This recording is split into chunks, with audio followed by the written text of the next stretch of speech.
Let's move over to the Dallas Cowboys. They outscored the Tampa Bay Buccaneers 9-0 in the fourth quarter when they beat them on Sunday Night Football 26-20. Rookie Dak Prescott completed all 6 of his attempts for 41 yards in that final frame. This is a reflection of what Prescott has done all season. He's completed close to 68% of his passes with 6 touchdowns and no interceptions in the final quarter and overtime.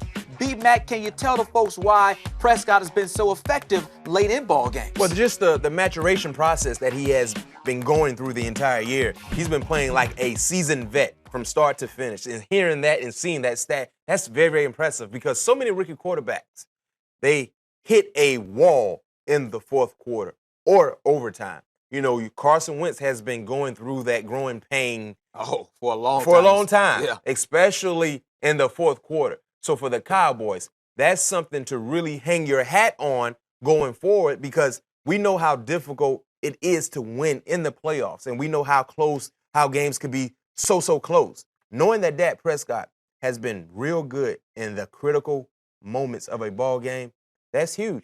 And that's why this team has really been so good the entire year. Not just from the play of the defense and the running back Ezekiel Elliott, but Dak Prescott.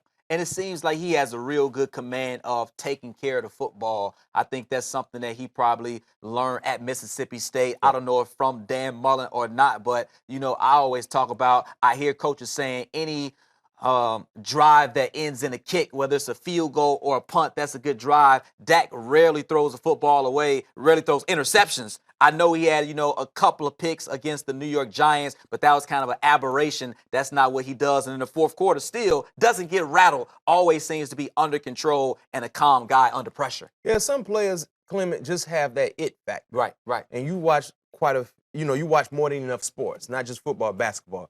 But when you see a young guy and you see him early in his career, you can see when he has that it factor. Go back to the first preseason game for Dak. Week 1 of the preseason in L.A. L.A. against the Rams. Instantly, you saw, wow, this might be a special kid here. He has something. You saw it He then. has something. That's when you watch sports, viewers, I don't care what sport you watch, when you see a young stud and he comes onto the stage, takes over, you're like, wow, he's special. I know Antonio Brown. When I first saw Antonio in practice, OTAs, saw him run an out route, 10-yard out route. Pow! Boy, that's nice. You know what I mean? You instantly see it. Right. As a fan, you see the same thing. Dak Prescott, he's just who he is.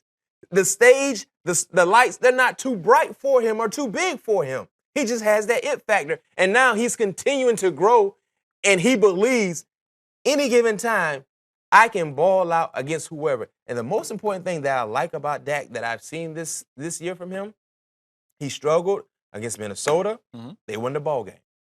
He struggled against Giants. They lost the ball game. He bounced back on a national stage and balled out. Short-term memory is something this kid has, and that's a much-needed factor for quarterbacks. Certainly it has worked out well for the Dallas Cowboys, sitting at 12-2, tied with the New England Patriots for the best record in the NFL.